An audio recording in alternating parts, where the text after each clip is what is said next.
talk, identity, and access management.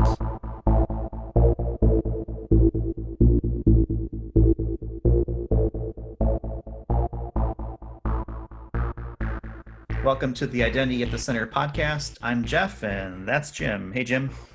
Hey, Jeff. You still asymptomatic? So far, so good. COVID-free. So you're saying that because you were tested and the test came back negative? No, I have no idea. Okay. Haven't been tested. I think that's been an issue for maybe some folks, but symptom-wise, I feel fine. I guess that doesn't mean I'm COVID-free at this point, but That's right. let's just say I feel fine. All I can say is that if I got it, it must just be traveling through the air because I've gone nowhere. Right. I feel like I've been a prisoner within these four walls, but hey, it beats the alternative. Right, exactly. Yeah, tomorrow will be the 2-week anniversary of me driving a car, so I think that'll be cause for me to get out and celebrate. That's Go for another ride. That's why you have a Tesla, because even if you forget to drive, it can drive you there. Yeah, it's getting close to that. That's for sure. Highly recommended. But enough about that. So I know we had a few things that you're kind of thinking about this week, but what do you want to talk about for this episode? So I wanted to talk about, from an IAM program manager perspective, or somebody who's trying to get an IAM program funded and get some steam behind it within the organization, putting together an ROI, or return on investment analysis, and kind of the approach. And I want to come from the perspective of, you and I have done this a lot of times throughout our career, and we now counsel our clients on how to do it. So I want to base it primarily on experience and what we've learned over the years.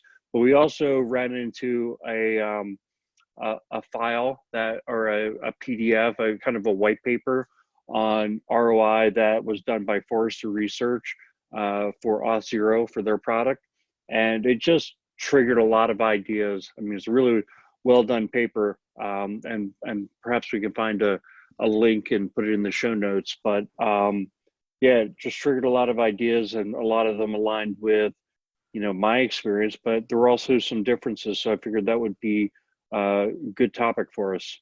Yeah, I like that. And I think the first thing, me being a cynic that I sometimes am, is, whenever you see a paper that's been commissioned by somebody, right? Usually it's a vendor. They're commissioning someone to come up with some kind of report that should show the person, the company or the entity in a positive light. So I think even with that, I thought the report was still valuable, because a lot of the different things that they talk about from a measurement standpoint, right? How do you measure the return on the investment? I think apply across not just a specific technology, but can be extrapolated out to other things. And in this case, it's Auth0, right? And they commissioned Forrester to run a report.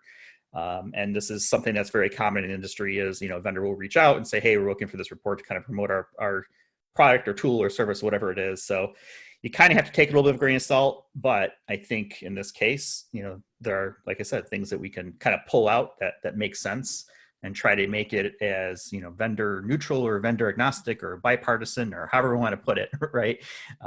To make it useful for people today. And I will put a link to the report in the show notes. So wherever you get your podcast from, take a look in the notes there, and you should. Yeah, I agree with you 100%. Especially in our roles as vendor agnostic consultants, we're constantly reading vendor specific documentation and white papers and things like that. And you get a combination of two things. The first thing is you can get some, good holistic ideas that can be used irregardless of the vendor. But then also the motivation for a vendor to commission this type of paper is obvious, right? They want to get their name out there in a positive light. So nobody expects the white paper to come out and say, hey, there's negative return on investment from this product, right? That would be outrageous, outlandish. But I would commend them for their truth in advertising. How about that? Yeah, good. But they'd be a great memory, because they wouldn't last too long with those business right, practices. Exactly. But yeah, so let's dive into kind of what some of the things that came back were. And the first thing I had in my notes was around, um, what types of benefits can you get from deploying an IAM? At the highest level, I think there are tangible benefits and intangible benefits. In other words, something that you can quantify in terms of dollars versus things that you don't, either you aren't worth putting the effort into dollarizing uh, or you can't dollarize something like satisfaction, especially if people in your employ. Now, you could, I think the heart of a lot of ROI investments are taking things that are softer and kind of intangible and trying to dollarize them. The further you go in terms of trying to do that where people aren't going to feel it, I think the more you're going to wash down your story. If you say, we're going to have $25 million of benefit and you've got every 100 different benefits and you're taking satisfaction of our developers and saying we're going to have you know 10% less turnover and we spend $25,000 to acquire each new developer. So we're going to save $50,000 a year right there. Okay. I think you're going to get a lot of eyes rolling in the room. So when it comes to your tangible benefits, I think you want to try and keep them as real as possible. And you want to focus on the major areas where people are going to kind of agree with your analysis. What are your thoughts? Yeah, I think this is one of the first mistakes that a lot of people make when they're trying to do a return on investment is to try to measure everything and make it a strict dollars and cents case. The intangible benefits are a huge part of a lot of these different technologies, right? There are certain calculations you can perform around cost, risk, if your organization has developed a risk cost matrix, those sorts of things. But how do you measure something that is the right thing to do? That is makes jobs easier to do, right? Can you do it in, it shaved off a couple minutes here and based on average salary, it's kind of like this or that, right? Um, I, I think it's one of the things that you have to consider when you're trying to develop a return on investment is to understand that there will be this nebula or void where you may not have an exact number on it. And it may be more along the lines of, hey, our customer satisfaction, as we polled it, 2 years ago, was people hated it. That was the general consensus. Now, with the investments we've made in people, process, technology, the overall sentiment is higher. Is that a number? Maybe, or maybe it's a smiley face versus a frowny face, right? Or some other emoji type approach. So I think, trying to have the right balance between quantified and unquantified benefits makes a lot of sense. And obviously numbers are good. Numbers sometimes are difficult to argue against, but the more numbers you can have, the better, but should not be the end all be all when it comes to an ROI. I agree with that. I remember with one of my early IT projects, even before I got into IAM, I was trying to put together an ROI analysis, and someone said to me, okay, enough of all the soft benefits, efficiency. How many people can I fire? And it's like I always remember that because it was like trying to be like this old school, hard nosed management style. And to me, that was ridiculous. To me, information technology has always been about making the organization more efficient and making people more efficient in their job. You can quantify that in terms of dollars, but just think about the early days of PCs or mainframes and how inefficient the experience was compared to today. I'm talking on a MacBook and a Zoom meeting. We can share video. Think about how much more efficient we can be today given the technology. And that's been a slow grind over time, but it's people investing in technology and buying the next version and and these incremental improvements have made us more efficient over time. And so I don't want to ignore the efficiency and my perspective, and it might be unique to me, or it might not be the predominant one. And I think you have to know your organization, you have to know your audience. But to me, driving efficiency is a real benefit, whether you want to quantify it or you want it to leave it unquantifiable and say it's kind of an intangible. But I think that's important. Uh, Having said all that, hard savings are king. If you can say, today we've got this legacy and we are now out of support, and everybody agrees we have to continue support, right? We can't run this system, and if it breaks, we're out of business. And we're paying $1 million a year for this new support contract, and this new system, which is going to be 10 times better, it's only going to be $500,000 a year. That everybody should be sold on that one, right? I mean, that's an easy one. But usually these ROI calculations are not slam dunks like that.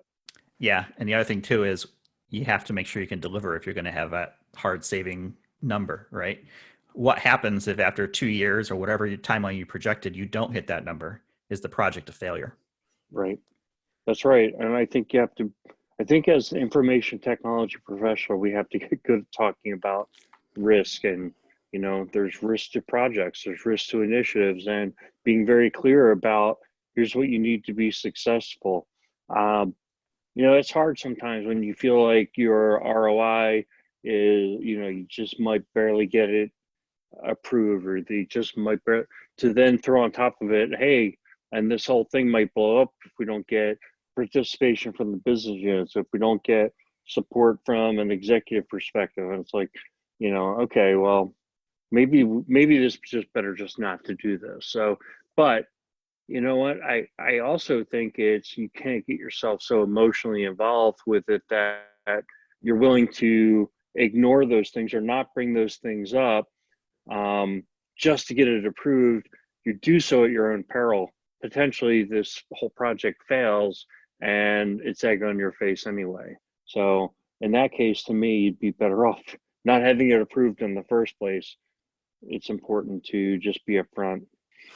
Yeah, you got to be prepared to deliver. What are some examples of a quantified benefit that could come out of doing something related to identity and access?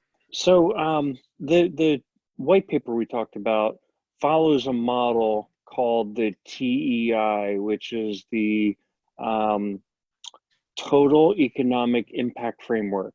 And they talk about 4 different types of quantifiable benefits: cost, benefit, flexibility, and risk.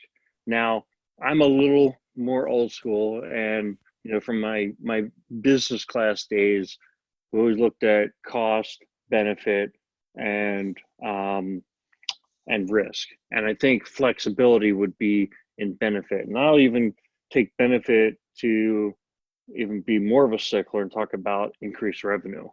Because ultimately what it comes back to, if you're making a business decision, is you want to increase profitability, but there's also that factor of risk. And risk could seem like an intangible, but we have to figure out a way to make it tangible, to quantify the value of risk. So start with cost, because I think this has been the traditional approach to justifying return on investment for IAM for the past, at least 10, 15 years ago. This was like the only thing that vendors talked about. How much do you guys spend on password resets? And it was like, you can reduce the cost of password resets by 80%. So if you spend $20 on a per password reset and you do 100,000 of them, now you're only going to do 20,000 of them. So you can do the math and you can figure out what amount of money you're going to spend after you deduct the cost of what you're going to spend to implement their system. So it was such a cost focus, but I still think, cost avoidance is a major component of an ROI when it comes to an IAM system. So first thing that comes to mind is automation. Automation is a big driver, taking manual processes. And this gets back to the efficiency piece, but automating manual processes is a way to reduce cost. And, I think a lot of people don't like the analysis where you say you can reduce 50% of a person's workload. And they say, well, who can I fire? And again, that's not the That's not the role of IT. Isn't just eliminating people. It's making people more efficient so they can either work on other things or the organization can run leaner. Yeah, Thoughts on I that? think, yeah, I mean, the whole, we can reduce headcount by X if we do this thing, really doesn't pan out very often in my experience. I think that's maybe how people used to look at it. What it's turned out now into is, what other work could we be doing if we had free time? Having, managed IM teams in the past, one of the biggest challenges that I saw from an automation standpoint was more shifting the mindset of people away from I'm an administrator to I'm an analyst, right? It was a higher thought level process. We were taking things that were more able to be automated and shifting, the people to things that were not as easy to automate, or required, more thought than we were willing to invest from a technology standpoint. So in my mind, it's not really a a headcount savings equation a lot of times, especially for kind of enterprises that are in the middle of trying to modernize and make their IM programs, more capable or more mature.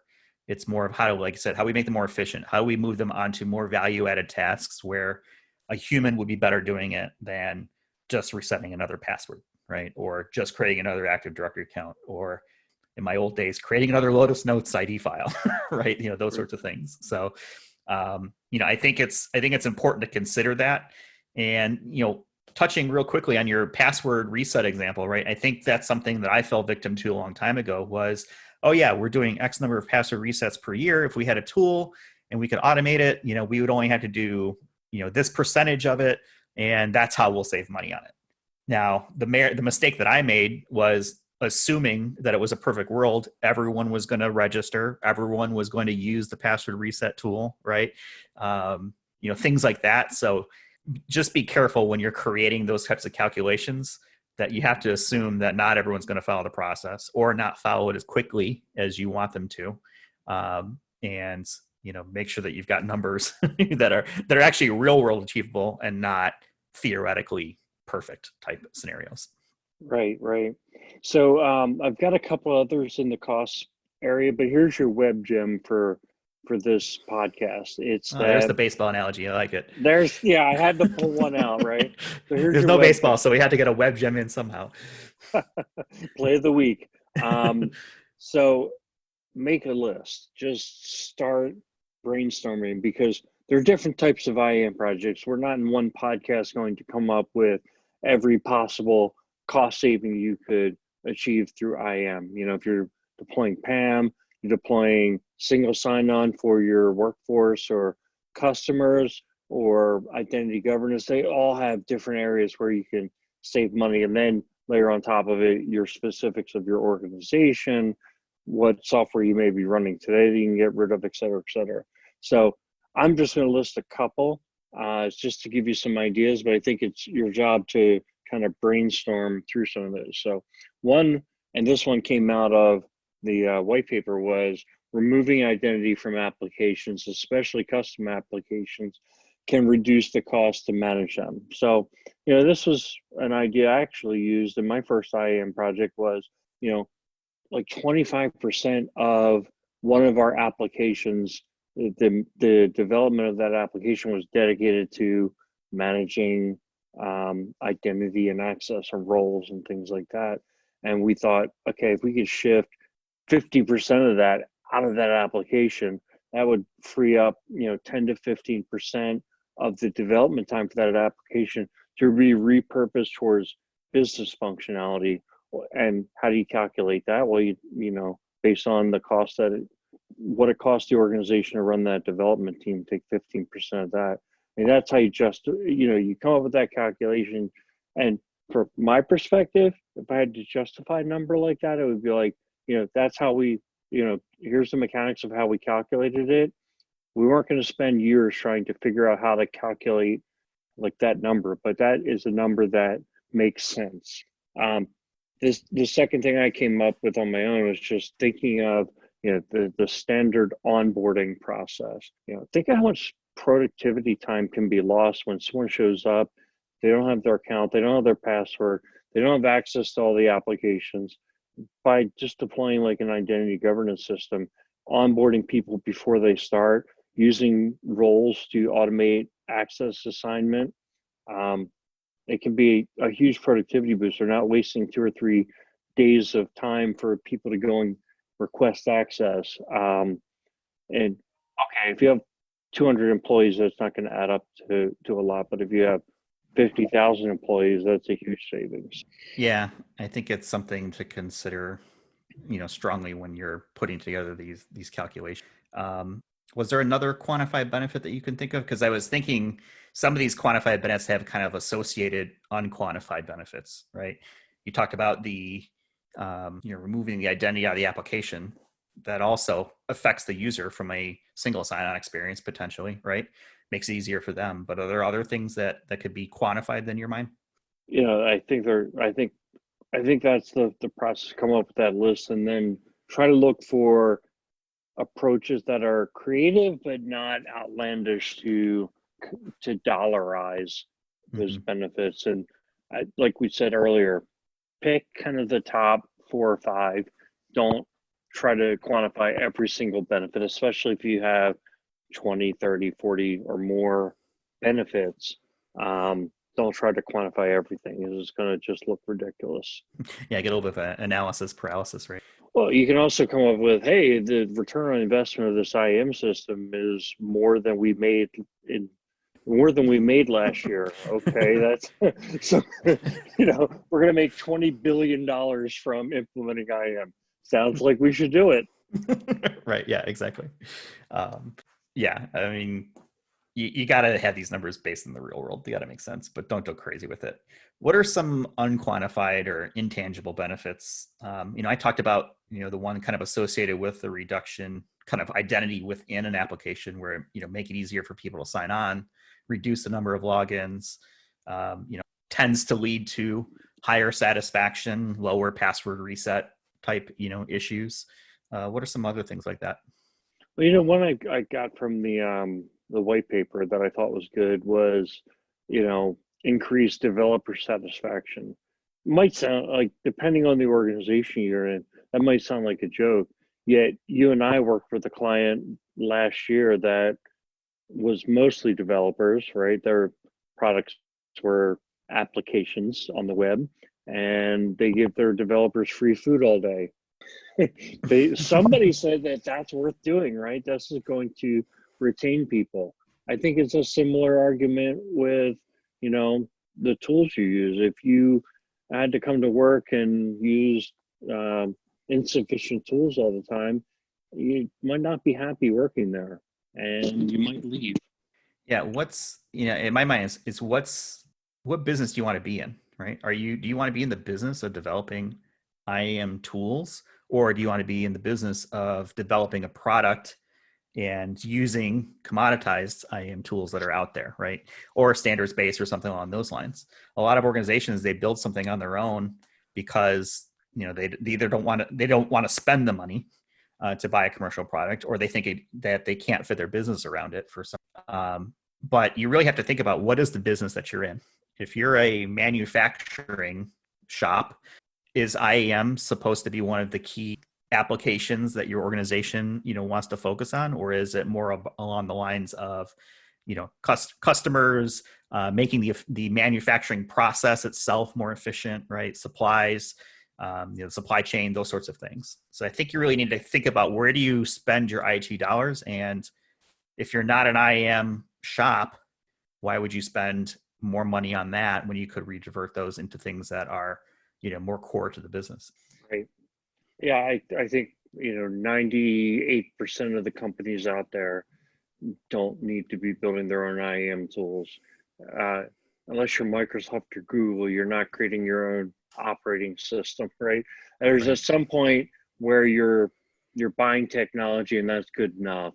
And I think when it comes to identity management, even if you are a technology company, still probably doesn't make sense to build your own access management. Um, there are a couple of other things I wanted to bring up, Jeff, on the quantifiable side. So again, we talked about cost reduction. The other is increased revenue, and this is especially valuable when you're talking about customer IM or digital transformation. What I think here is that, this is something that most businesses will be willing to invest in, improving life for their customers. Now, how do you take that and quantify it where, the IAM portion of a digital transformation or IAM portion of a new application is just a component of it, right? By implementing IAM, you can't take credit for, $3 billion of business that's going to go through this new portal, but you can take some credit. And in my experience, the way you go about quantifying how much credit you would take is working with the business unit or working with the business leader who's kind of responsible for rolling out that new system. So let's say your company wants to roll out a new portal, and that portal is going to be $1 billion a year of new revenue. At least that's kind of how it's been sold.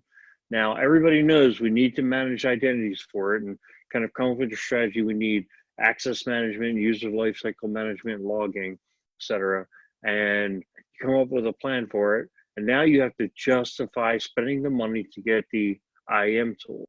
Work with the business leader for that portal and say, how much credit can we take for this particular part of it? Or can we bundle, or another approach is, can we bundle the IAM investment with the total portal investment? And usually the money gets parceled out in pieces, as you need to spend it. So I think taking credit for part of that $1 billion is the right approach. That's what I've done in the past.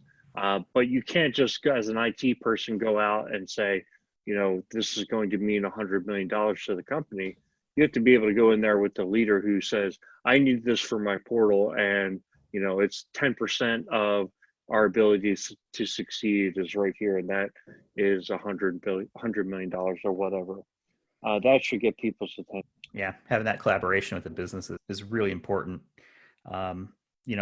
Several projects I've worked on in the past have piggybacked IAM, projects on top of or part of, other types of like digital transformation or, other projects that would take advantage of those services, right? Whether it's enhancing an existing service to take on additional demand or creating a new service because it doesn't exist in the environment today. I think that's wise words is always, work with the business, try to enlist their support, because if they see you as integral, and I say you meaning, the IAM, as integral to their success, they're also going to help you obtain, the appropriate levels of support throughout the organization. If you're able to piggyback on top of another strategic initiative as well. That's right. And by the way, it's a great career move. You want to get some recognition. You want to rub elbows with the people within your company who get things done. It's, work across organizational boundaries, get involved with initiatives that are strategic to the business and to the future of the business. So a couple other things there in the, increasing revenue, acquisitions and divestitures, if you can enable those, a lot of times that's on the internal IAM side, being able to say, hey, we know we're adding new hospitals or we're adding new stores all the time, and we can plug them in a lot faster if we have these IAM capabilities. That speaks to the business in terms of our ability to grow, or even divest. We can chunk off a business easier if that's kind of the mode that your organization is in. And then the other, which I gleaned from that white paper, was the ability to have more agility. So I think, the companies that are really succeeding today are the ones that are more agile and can get things done quicker. So if you have an IAM system that, again, kind of allows people to go out and develop technology and not have to worry about the identity layer, you enable them to be more agile. And if the company can deliver new features or new products because of that in a faster way, it's a quicker recognition of the investment that they're making, quicker turnaround in terms of bringing in dollars into the organization. Those are real tangible types of ROI elements. Yeah, I think if you can create that you can create that easy button, right, for developers and for the business to kind of plug into. I know you and I are big fans of trying to use standards based and not, having to customize everything all over the place. I like to call them hitch points. Create a few hitch points that developers and the business can plug their services into that gives them that easy button to IAM, which is, onboarding, offboarding, password management, entitlement management, privilege management, you reducing risk, allowing compliance and audit and all that stuff just makes it a lot easier and, adds a lot of value. Yeah, and what you just mentioned there is like kind of that third element, which I believe is quantifiable. And this is something that we as practitioners of information security need to get good at when doing ROI. They're decreasing risk. And it's not only that, hey, someone could hack into our system and transfer out a couple $1 million. That's, that's obvious, but also reputation risk. I mean, brands can be destroyed or seriously impacted overnight with some of the data breaches that occur. Lawsuits and regulators coming after the organization with fines. I mean, we see it with major corporations around the world being hit by, especially in the area of privacy, fines coming from regulators. So I think understanding those, and the way I like to quantify risk is, and I've talked about it before in the podcast, is impact versus times probability. So if something is a $1 million impact, in other words, if this event occurred, it would be $1 million impact, and the probability of it occurring is 10%, then it's $100,000 risk. That is kind of, and whether or not that clicks for you, that's the industry standard for how you calculate the cost of a risk or what it's worth. So the other one I want to bring up right now is business continuity. Look at how many businesses failed to prepare for an event like is taking place within the world right now. And I think that, take advantage of it. So this might be an intangible or tangible, but it's headline news right now, and it will be on people's mind for a long time to come. I mean, you don't suffer through an event like this without it leaving a mark.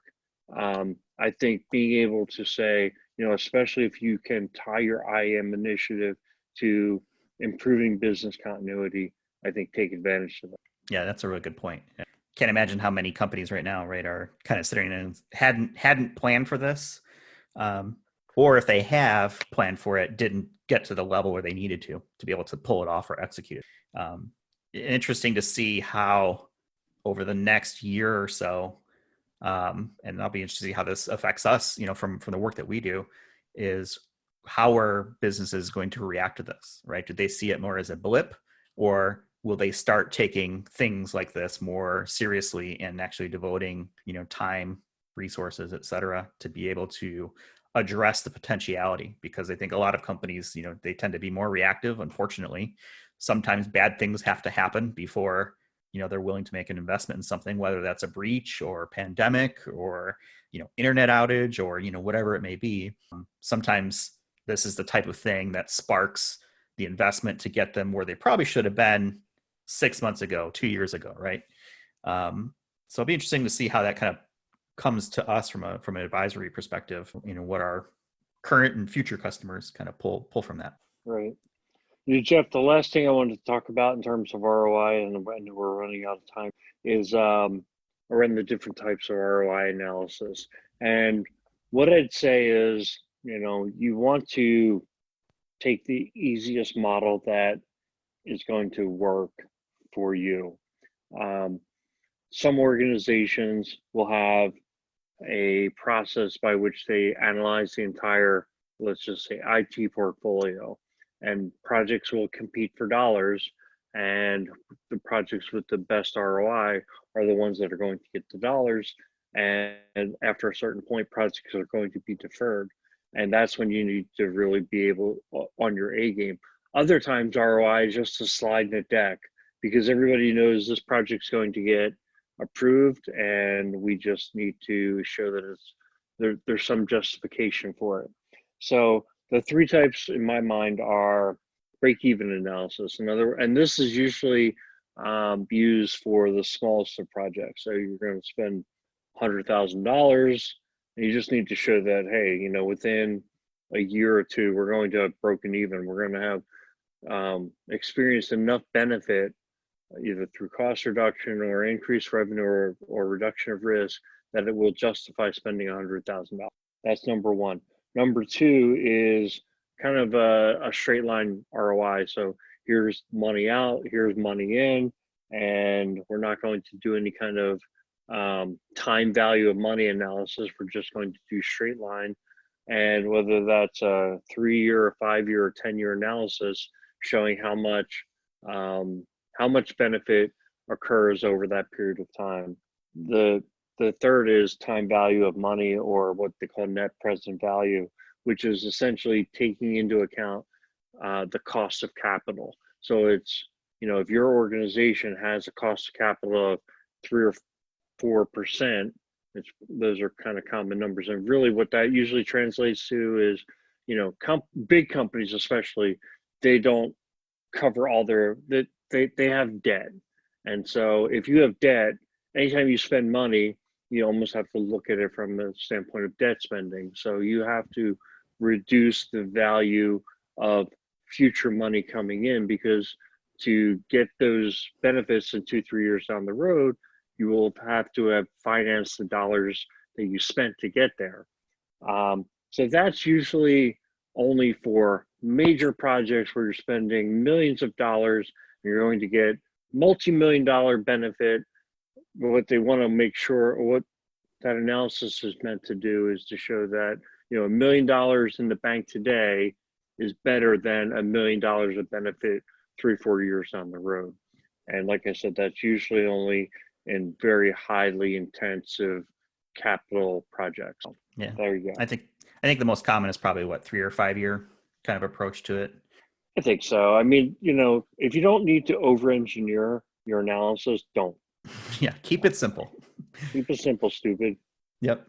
Keep it simple, understand your data, right, and be able to defend it. If you're comfortable with what you're presenting, you're going to have a way easier time to defend numbers, right?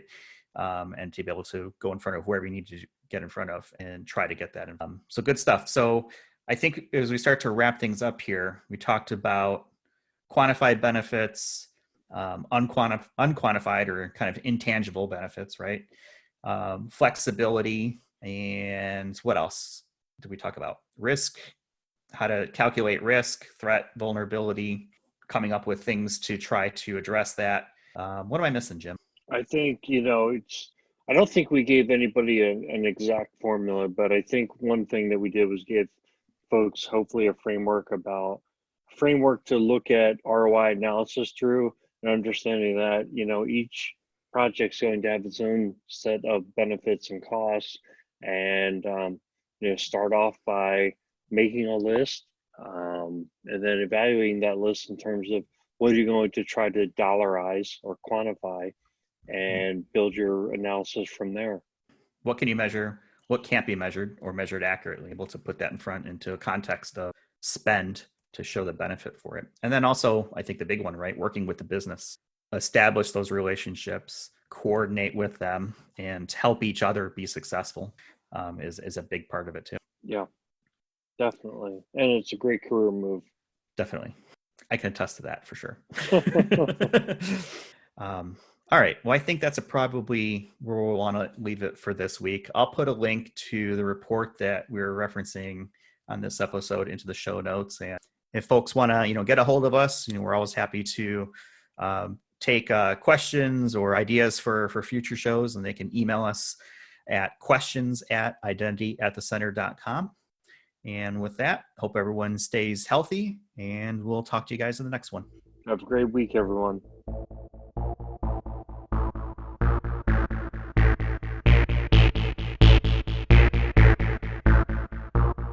You've been listening to the Identity at the Center podcast. For more episodes, visit identityatthecenter.com.